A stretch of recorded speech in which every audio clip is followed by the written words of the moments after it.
Mesdames et messieurs, bonjour et bienvenue dans ce bulletin d'information sur Sami FM. En Guinée, c'est une révélation du journal français Le Point. Le secrétaire général de l'Organisation des Nations Unies, Antonio Guterres, a récemment appelé le chef de l'État guinéen pour lui proposer un poste de haut représentant de l'ONU pour le climat. Alpha Condé n'a toujours pas clarifié ses intentions sur son avenir à la tête de la Guinée, alors que la présidentielle est attendue dans 6 mois. Du haut de ses 90 ans, l'actuel dirigeant guinéen, sur lequel pèse des soupçons de troisième mandat, garde soigneusement le flou. Ce lundi 6 avril, il a promulgué la Constitution votée le 22 mars dernier dans un climat de chaos. Théoriquement, il pourrait se présenter pour de nouveaux mandats. Le nouveau texte non reconnu par le FNDC amène désormais la durée du mandat présidentiel à 6 ans et ne fait pas de restrictions sur le nombre de mandats. La communauté internationale continue de faire pression sur l'effort de Conakry pour favoriser l'alternance démocratique devenue une tradition dans l'espace CEDEAO. Fort du soutien de la Russie, de la Chine et de la Turquie, Alpha Condé pourrait bien aller au bout de ses ambitions, quitte à attiser davantage le bourreau de ses détracteurs. Au Sénégal, un deuxième cas positif au coronavirus vient d'être enregistré à Louga. Il s'agit d'un cas communautaire et non moins la mère du premier cas signalé dans la région. Pour rappel, le malade est un homme marié à 3 femmes et propriétaire d'un grand commerce. Pour l'instant, le nombre total de ses contacts n'a pas encore été rétabli. Toujours au Sénégal, dans les régions, un véhicule prend feu sur l'autoroute Ila de Touba. Un véhicule Nissan Qashqai en provenance de Thiès a pris feu sur l'autoroute à péage Ila Touba.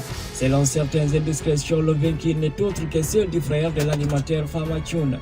Par ailleurs, les agents de la route qui étaient témoins de fait n'ont pas pu maîtriser les flammes. C'est ainsi que les sapeurs-pompiers ont été alertés, mais avant leur arrivée, la voiture a totalement été calcinée. Coronavirus, la proposition de Macky Sall aux présidents africains. L'Afrique est le continent le moins touché de la planète par la pandémie du coronavirus et veut le demeurer. Pour apporter une riposte efficace, les présidents africains multiplient les vidéoconférences avec les membres de leur gouvernement, mais également entre eux. D'ailleurs, ce vendredi, Macky Sall a participé à une réunion restreinte des chefs d'État et des gouvernements de l'Union africaine consacrée exclusivement à la pandémie du coronavirus. Selon le service de la communication de la présidence de la République, le chef de l'État sénégalais Macky Sall a axé ses propositions sur le plan économique et financier. Pour amortir la sortie des crises des pays africains après le coronavirus, il a en particulier fait des propositions allant dans le sens de l'annulation de la dette publique africaine et du réaménagement de sa dette privée selon des mécanismes à convenir avec les partenaires, en appui aux efforts considérables déjà déployés par les pays africains. Mobilisation contre le mal de la nécessité de surveiller toujours l'autre coronavirus. Tous les pays du monde depuis quelques mois sont sur pied de guerre. Toute l'attention des États est focalisée en cette période de pandémie mondiale sur la lutte contre le coronavirus et à juste titre. C'est une guerre et il faut la gagner. Toutefois, on ne doit pas oublier de mettre sous surveillance l'autre coronavirus que nous connaissons dans le monde depuis plus d'une décennie. Ce coronavirus, c'est le terrorisme qui fait aussi des dégâts en Afrique de l'Ouest et partout dans le monde. Les terroristes sont toujours à l'affût et d'aplomb, prêts à frapper de plein fouet un pays comme ils l'ont fait récemment en attaquant de manière violente et spectaculaire et simultanée le Nigeria et le Tchad. Ces attaques ont été une grande humiliation pour les armées de ces pays, en l'occurrence l'armée tchadienne. D'où la nécessité pour les États d'avoir un œil pour le coronavirus et un autre pour le terrorisme, parce que ces attaques ont eu lieu lorsque les premiers cas du coronavirus sont signalés en Afrique de l'Ouest.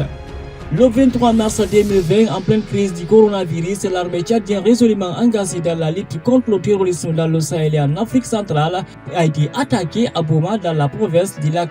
Une attaque dans laquelle cette armée connue et reconnue comme étant l'une des mieux entraînées et mieux équipées pour lutter contre les terroristes a perdu une centaine de soldats, 92 et 47 blessés. C'est la plus lourde perte qu'a connue l'armée, rapporte-t-on. Les terroristes auraient aussi dans leur fuite volé des armes de l'armée tchadienne. Cette attaque est vécue comme une humiliation par le Tchad. En premier, son président Idriss Déby qui envisage une revanche à la hauteur de l'attaque.